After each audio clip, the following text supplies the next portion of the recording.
자, 투데이 핫 이슈 인터뷰 시간입니다. 오늘은 장성규 변호사와 함께 보다 안전한 세상을 위해서 법안 강화가 필요한 이슈에 대해서 이야기 나눠보는 시간이죠. 자, 전화 연결되어 있죠. 자, 장성규 변호사님 안녕하세요. 네, 안녕하십니까. 장성규입니다. 예. 자, 바로 본론으로 좀 들어가겠습니다, 변호사님. 네. 최근에 많은 관심이 집중되는 그런 사건이 발생을 했죠. 한강공원에서 실종됐다가 숨진 손정민 씨 사건인데요. 고 손정민 씨는 실종됐다가 닷새 만에 숨진 채로 발견이 됐습니다. 일단 어떤 사건인지 먼저 좀 짚어주시죠.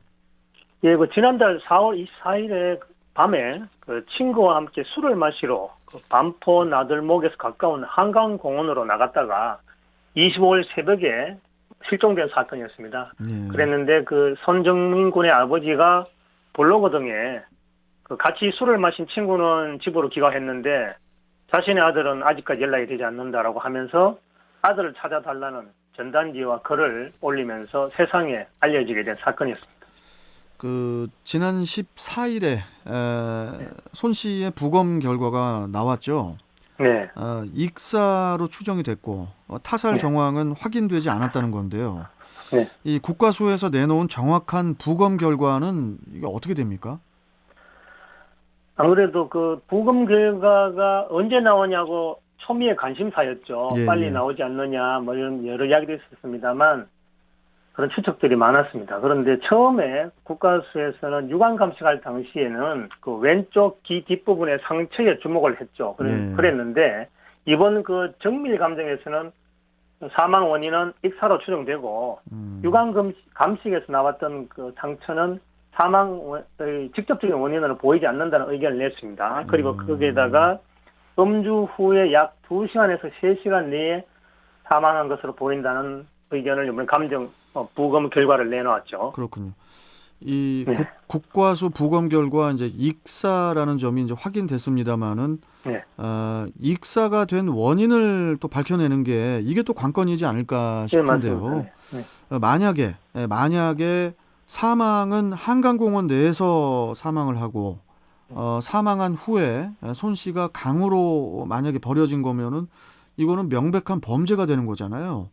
네. 익사의 원인들을 조심스럽게 추측을 해본다면은 어떤 원인들이 있을 수 있을까요? 예, 사회자님께서 추측하는 사망은 한강공원에서 하고 사망 후에 버려졌다면 당연히 그거는 살인과 사체유기에 해당하겠죠. 그런데 이번 사건을 보면 처음부터 시신이 물에서 발견되어서 익사일 가능성은 초반부터 있었습니다. 그런데 이제 익사의 소견이 나온 것은 사람이 사망한 것은 물로 인한 질식사라는 것을 의미하거든요. 예. 사람이 물에 빠졌을 때도 숨을 쉬어야 되지 않습니까? 그렇죠. 그러다 보면 숨을 쉬니까 숨을 쉬는 폐 속으로 물 속에서 사는 미생물들, 플랑크톤들이 들어가거든요. 그럼 폐에서 플랑크톤 등이 검출되었다라고 지금 발표가 되고 있어서 이것은 물 바깥에서 사망한 것은 아니다. 물 속에서 사망한 것은 맞다. 이런 그런 결론은 나올 수 있겠죠. 예. 그렇다면 다만 이것이 실적으로 그러면 한강에 빠진 거냐, 아니면 스스로 한강에 들어간 것이냐, 아니면 누군가가 한강으로 밀어 넣은 것이냐, 이런 부분들은 더 밝혀져야 되겠죠. 그렇군요. 네. 또 경찰이 현재 가장 집중적으로 주력하는 부분은 손정민 씨가 이제 실종된 당일 새벽에 손 씨와 또 친구 A 씨의 동선이거든요. 네.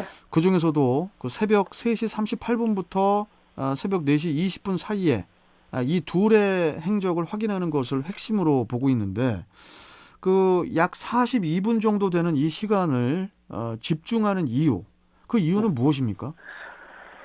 예, 최근까지 들려온 소식에 의하면은 지금 앵커께서 말씀하시는 42분간의 시간 공백을 제외한 나머지 시간대의 행적은 대부분 밝혀졌다고 합니다.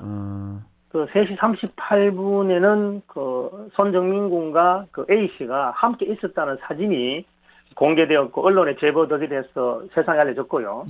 그 다음에 4시 20분 정도에는 A 씨가 혼자 한강공원을 빠져나가는 모습, 이 영상이 또 세상에 알려졌습니다. 그래서 중간에 밝혀지지 않았던 42분간의 이 손정민 군의 사망과 관련된 직접적인 어떠한 일이 있었던 것은 분명해 보입니다. 그래서 경찰이 현재 그 부분을 밝히기 위해서 목격자라든지 또는 그와 관련된 의미 있는 영상 확보를 위해서 아마 최선의 노력을 하고 있지 않을까 이렇게 예상되고 있습니다. 예.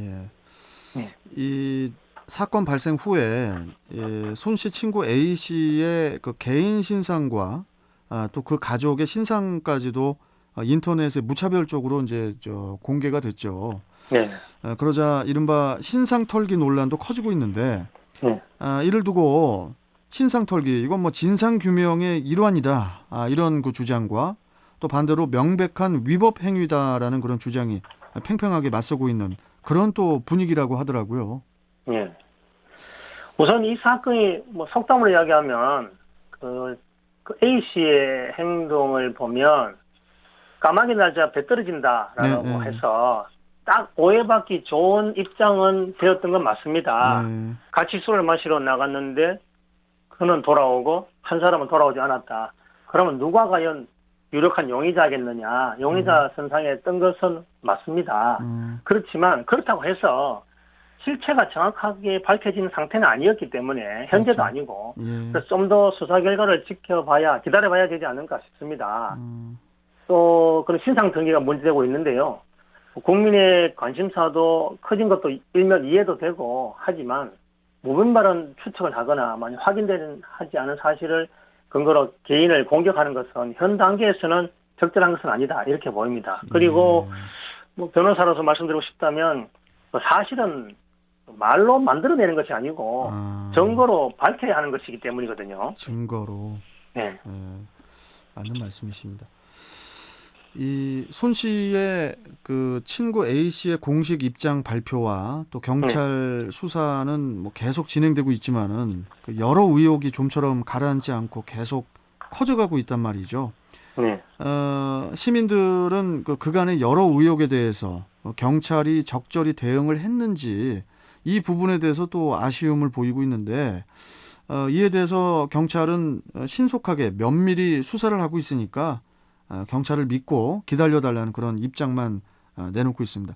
이 경찰 수사에 대한 시민들의 뭐라고 할까요? 좀 낮은 신뢰도 이 부분도 좀 문제가 아닐까 싶은데 지금 이번 사건에 대해서 어떻게 봐야 될까요? 네, 제가 봐도 아쉬운 점 많습니다.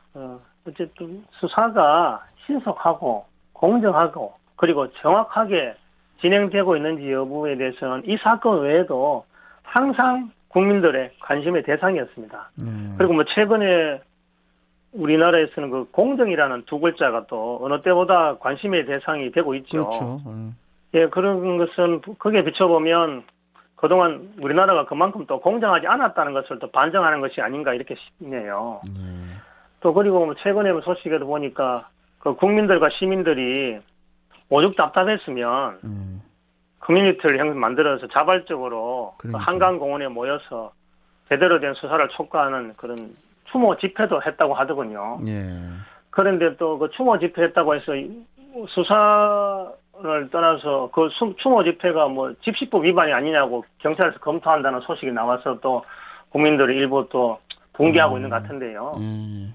어쨌든 이번 사건의 경우에 제가 보기에는 그 사건에 대한 관심에 비추어서 그 수사 중간이라도 외부에 알려주는 그 브리핑하는 정도의 설명을 해줬더라면 하는 그런 아쉬움은 있습니다. 설명이 좀 늦은 것 같기도 하고. 예, 현재는 좀 늦었습니다. 늦기도 한데 그래도 국민의 알 권리 보호 차원에서 지금이라도 수사 과정 또 수사기관에서 알아낸 내용들을 국민들 오해하지 않은 선에서 팩트 전달을 하는 정도라도 해서 브리핑을 하는 게 맞지 않느냐 이렇게 생각하고 있습니다. 예.